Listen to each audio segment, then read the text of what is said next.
होलिका दहन के समय हमें क्या करना चाहिए? क्या कुछ नियम हैं या फिर हालाँकि अलग-अलग जगहों पे अलग-अलग नियम बताए गए हैं। कुछ लोग उपले डालते हैं या हमारे तरफ उपटन बनाया जाता है। उस उपटन को उतार के भी कई जगहों पे मैंने सुना है कि होलिका में डालते हैं।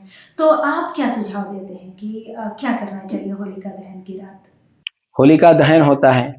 होलिका दहन वाले दिन अपने अपने हिसाब से अब अपने कुलाचार होता है। उनके उनके कुल में कैसा कैसा जो है क्या क्या चीज होलिका में समर्पित किया जाता है। विशेष रूप से जो गोबर के उपले होते हैं, कहीं कहीं उसको कंडा भी बोलते हैं। हमारे काशी में बनारस में जो है उसको गोहरी बोलते हैं। तो उसकी माला बना करके जो है विशेष रूप से अर्पित की जाती है।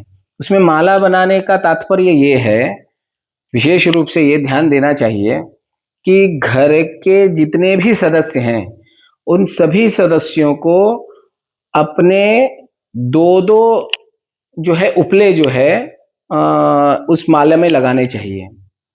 यदि 10 लोग हैं तो 10 लोग जो है उसमें 2-2 उपले लगाएंगे, उससे क्या है 20 हो जाएगा। 5 है तो 2-2 लगाएंगे तो 10 हो जाएगा। तो इस तरह से प्रति व्यक्ति जो है 2-2 उपले उसमें कम से कम लगाने ही चाहिए। ज़्यादा से ज़्यादा वो चाहे जितना लगा ले, लेकिन 2 उपले लगाने चाहिए। ये विशेष रूप से अ, अर्पण करना ही चाहिए उसमें, होलिका में। और यदि किसी को ग्रह दोष है, ग्रह बाधा है, ग्रहों की, नवग्रहों की यदि बाधा है, तो वो लोग अपने ऊपर से थोड़ा सा पीला सरसों उतार करके, उल्टा एंटी क्लॉकवाइज उतार करके थोड़ा थोड़ा पीला सरसों, एक ही लोग सबके ऊपर से नहीं उतारेंगे, प्रति व्यक्ति अपने ऊपर से वो अलग अलग ही उतारेगा। थोड़ा थोड़ा पीला सरसों लेकर 7 बार उतार करके उसकी एक पोटली बना करके काले कपड़े में उसको होलिका में समर्पित कर देना है जलने के बाद।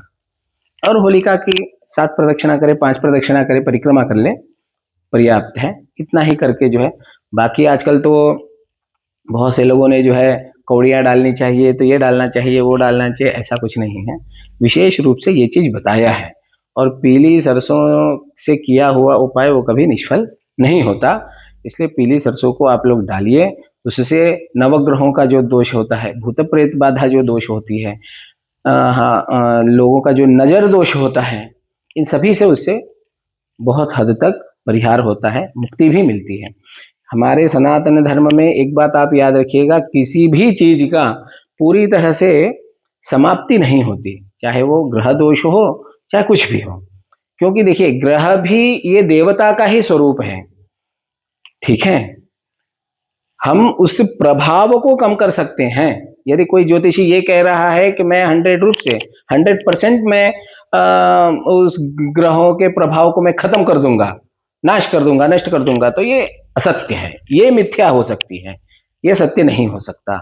क्योंकि देवता ग्रह रूपेण दर्शयन्ति शुभाशुभम। देवता ही जो है ग्रहों के रूप में आकर के कुंडली में बैठ करके समयानुसार हमें शुभ और अशुभ का हमें ज्ञान करवाते हैं। देवता ग्रह रूपेण दर्शयन्ति शुभाशुभम। इसलिए हमें बहुत सोच समझ करके, भेड़ चाल न चल करके, आंख बंद करके हमें नहीं चलना, आंख खोल करके बुद्धि के हिसाब से काम करके जो एक सही मार्ग बताया जा रहा है, उस मार्ग में आप जा करके अपने कार्य को सिद्ध कर सकते हैं।